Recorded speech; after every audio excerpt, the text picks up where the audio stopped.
Hey everybody, I thought I would try a different video this time. The last couple of videos I've done have been of replay baseball and or payoff pitch baseball. I thought I'd go back a little bit further in my roots to my original board game that I have been playing in the last year that got my whole board game revolution going again, and that was Strat-o-matic baseball. As you see on the box, it says 3 games in 1. So I'm going to test that theory out. What I'm going to do is I'm going to play a 9-inning game. I'm going to make it in 3 videos. Innings 1 through 3 I'm going to play in the basic version, or maybe you might refer to it as the traditional version. Innings 4, 5, and 6 I'm going to play in the advanced version, and that's the version I use most of all, so I'm more comfortable with that. And then innings 7, 8, 9, and potentially any extra innings I'll play in the super advanced mode, and we'll see how that goes. I do use some super advanced qualities when I play the game. I do kind of a hybrid, but I've never actually stuck to one particular type of mode for everything in a particular game, so this ought to be a little bit different. So for the basic version, all we're really needing here are 2 charts. One is the basic fielding chart, and you can see there that is for the infielders. And then on the flip side of that chart is for the catcher and the outfielders. And the outfielders, it doesn't matter if you're center fielder, left fielder, right fielder. Also, ground balls, fly balls, those kind of results. Stealing, basic hit and run, sacrifice. That's the chart we're going to use here for the basic game. So those 2 things will be needed. I also have the instruction book in case that is required, in case there's something that goes so far back I don't remember, or I've never played that particular part of it. So and I don't want to mix in super advanced when I'm trying to do strictly advanced.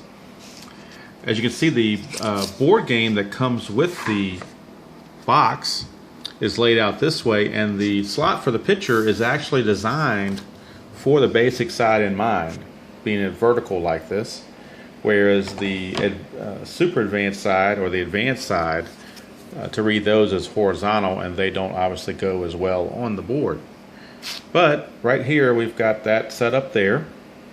I've got the 20-sided die that will be needed on certain rolls to resolve situations, and of course the 3 dice, the white die being the decider die to use a replay baseball. I'm sorry, to use a let me get started again. I've got all these games on my brain. To use a history maker baseball term, it decides whether we go to the pitcher card or the batter card. I'm sorry guys, I've played so many games here recently, I've got them all in the brains and they all start to sound alike. Then the 2 red dice will determine the row within that particular column for the final result. And most of the results will come straight off the card. For the few that don't, the 20-sided die will be used, and we'll reference one of the 2 aforementioned charts up here. Rather than take the lengthy time and the dexterity needed to flip over some of these cards that kind of stick together on me for the lineups, I'm just going to go ahead and bring my score sheet up and go over the lineups that way, and I think it'll go quicker. Leading off for San Francisco will be, and I'm actually using the actual lineups from the Game 7 World Series in case you're curious. So Blanco leads off in center. He bats leadoff. Joe Panik, the second baseman, hits second. Buster Posey at catcher hits third. Batting cleanup is the third baseman, the Panda Bear, Pablo Sandoval. Batting fifth is Hunter Pence in right field. Hitting sixth is the first baseman, Brandon Belt. Batting seventh is the designated hitter, Mike Morse. Batting eighth is the shortstop, Brandon Crawford. And batting ninth is the left fielder, Juan Perez. On the mound for the Giants in Game 7 is Tim Hudson. Now for the Royals, leading off, playing shortstop, is Alcides Escobar. Batting second, playing right field, is Nachihiro Aoki. I'm not sure how to pronounce the first name, but the last name is Aoki. Batting third and playing center field is Lorenzo Cain. Batting cleanup and playing first base, Eric Hosmer. Batting fifth, the designated hitter, Billy Butler. Batting sixth in left field is Alex Gordon. Batting seventh and catching is Salvador Perez. Batting eighth, playing third base, Michael Moustakas. Batting ninth and playing second base is Omar Infante. And pitching for the Royals in Game 7 is Jeremy Guthrie. And as you can see, this game occurred on October the 29th of 2014. And there's San Francisco at Kansas City. So we're all set, and there's the pitching matchups. We have there Hudson against Guthrie. Okay, we're all ready to go in the basic version ball game. So on the mound for the Royals, Jeremy Guthrie, he's right there. We bring up our first batting card, which in this case is going to be Gregor Blanco, the center fielder. So Gregor Blanco will stroll to the plate. There he is. So we'll put Gregor Blanco right next to Guthrie. So it's these two guys going head to head. And again, for anyone who has not seen Strat-o-matic or knows how it gets played right off the bat, the white die being a 1, 2, or 3 means we're going to go off of Blanco's card. If it's a 4, 5, or 6, we're going to go off Guthrie's card. And then the 2 red dice will tell you what number in that appropriate column to reference to get our result. So, and you can roll all 3 dice together, or you can roll the white die separately, maybe to add a little suspense. So I will do that and try out just the white die by itself and see how it goes. So the first roll is a 6. So we know 6 is going to be off the pitcher card. So we bring that up to Guthrie on the 6 card, his 6th spot on the card. And as we scroll over the card on number 6, there are a couple trouble spots for him. 8 and 9 specifically have triples, doubles, and home runs on there. 6 does have a potential single. But for the most part, most of those rolls are going to be outs. So we'll see what Gregor Blanco can do with the roll. And the roll is a 7. Roll is a 7. So a 7 actually, in column 6, is a strikeout. So Jeremy Guthrie gets a strikeout to lead off the ball game on Gregor Blanco. And that'll bring up rookie sensation Joe Panik. Joe Panik is up. And we'll see what Panik does. We'll roll the white die separately. And we get another 6. So we're back in the same column. And we'll roll the 2 red dice. And we get a 2. Snake eyes, number 2. 2 is a fly ball left field B. Well, B would be used if there were runners on base. Then it would tell you whether or not by this chart there was any advancement. Since there's no one on base, it's simply a fly ball to right field for out number 2. So Guthrie has breezed through the first 2 batters. And now he has to face all-star catcher Buster Posey. So we'll see what Posey can do.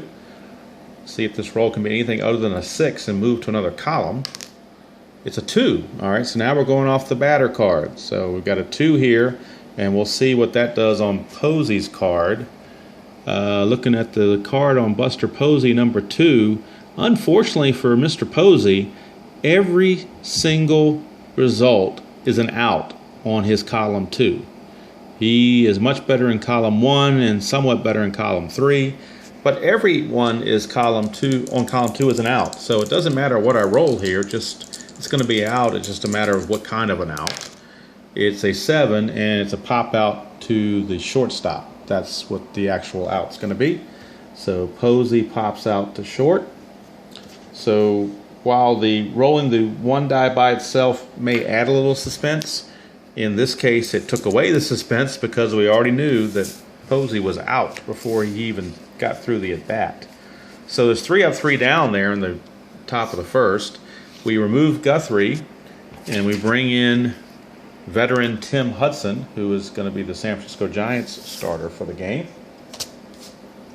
And we get the Kansas City leadoff hitter, Alcides Escobar, up to the plate. So this time I'm going to go ahead and roll all three together, and I think I'll continue to do that just for expediency purposes. So let's see what the roll is. It is a 5-6. So 5, we go to Hudson's card. Hudson's card on a 5. And a number 6. A 6 is a fly ball to left field B. Of course, the letters don't mean anything when no one's on base. So Escobar hits a fly ball to left for the first out. 1 away. And that'll bring up Nori Aoki. Okay, so it's an abbreviated name. I was trying to do his full name earlier. Just Nori Aoki is what they're calling him on his little card there. So we'll go with that. So we'll see what happens. The roll is a 6-7. 6-7. So 6 is on Hudson's card. A 7 result on column 6 is a strikeout. So Hudson fans Aoki for out number 2. And that'll bring up Lorenzo Cain. Lorenzo Cain. So now Lorenzo Cain is up. And the roll is a 6-9. 6-9. 6-9 is a ground ball shortstop X. So now we have our first D20 check. As we can see, column 6, row 9 is ground ball shortstop X.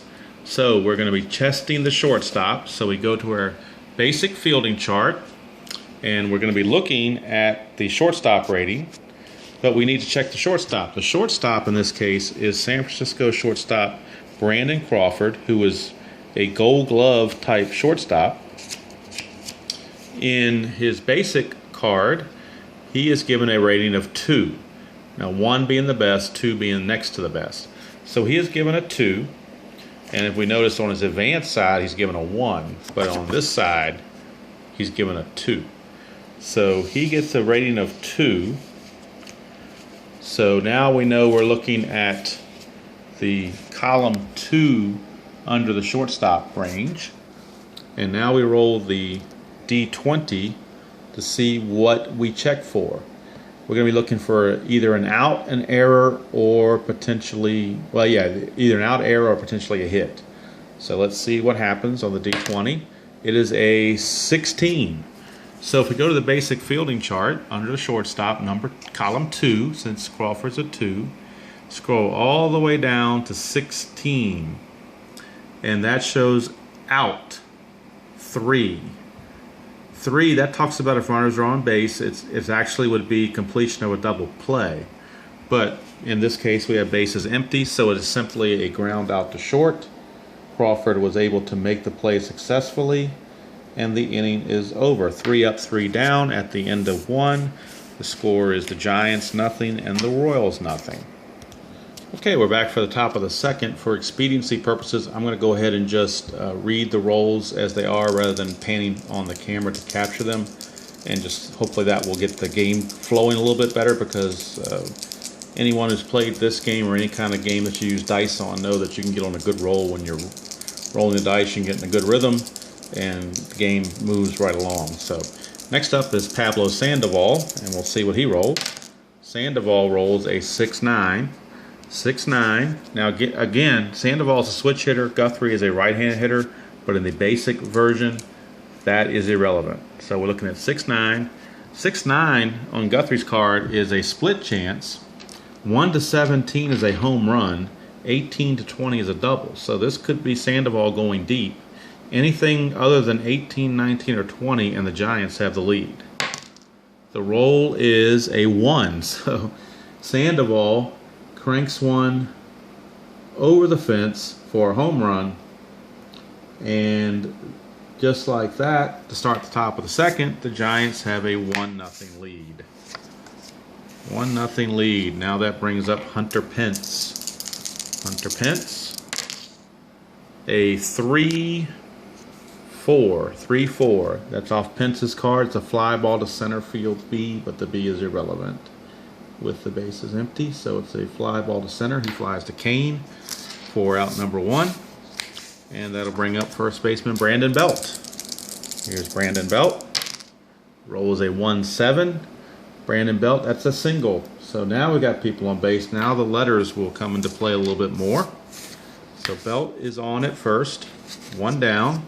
And now we have designated hitter Michael Morse, because we're playing in Kansas City, the American League Park, so the DH is being used. Here's Morse. He rolls a 3-11. 3-11 is a ground ball third base A. Now we'll show that. Ground ball third base A. Ground ball third base A for column 3, row 11. Ground ball third base A. And if we go to our ground ball chart, ground ball A says if one or more runners are forced, runner on first is out, completion of double play. So there you go. And you will learn this very quickly if you're a beginner at this, and you already know it by heart if you're not, that a ground ball A with a runner on first base is automatically a double play. So this is a 5-4-3 double play that actually ends the inning since there was already 1 out. So round the horn, 5-4-3 double play. Morse grounds into Escobar, Infante to Hosmer. Inning is over, but the Giants do strike first with a run on the Sandoval home run. And after an inning and a half from Kauffman Stadium, it is the Giants 1 and the Royals nothing. Bottom of the second now. And Eric Hosmer will step in for the Royals, see if he can get things going here, get them back even with the Giants. So let's see. First roll is a 6-6. 6-6 on Hudson is a split, which could be a double, could be a single. 1-11 is a double, 12-20 is a single. The roll is a 12, so he got a single. He just missed a double. So Hosmer with a leadoff single, and now the Royals may have something going here in the bottom of the second. So Billy Butler is up, the designated hitter. He unfortunately is a good double play candidate for the Royals, so we'll see what happens. The roll is a 5-8. 5-8 says pop out to third base. So Butler pops it up to Sandoval, 1 down. And that'll bring up the left fielder, Alex Gordon. Alex Gordon stepping up. 1 out, 1 on. The roll is a 4-6. 4-6 is a single. All right, now in the basic game, it is a single with no stars behind it. So in the basic game, the manager has the option to try for the extra base, or you can just stick to the 1 base since it was a single with no stars. So with Hosmer running and the fact that they are down a run, I'm going to have Hosmer stay at second base, just advance the 1 base. Gordon is on, runners at first and second now. Runners at first and second. And that'll bring up the catcher, Salvador Perez. Salvador Perez. All right, that is a 1-7 off of Perez's card. It's a split chance. 1-7. If it's 1-11, he gets a single. Just 1 star, so they would load the bases. Or 12-20 is a line out to second base. He gets a 6, so it's a single. So Salvador Perez singles. That moves everybody up 1 base. Now the bases are juiced. Bases loaded.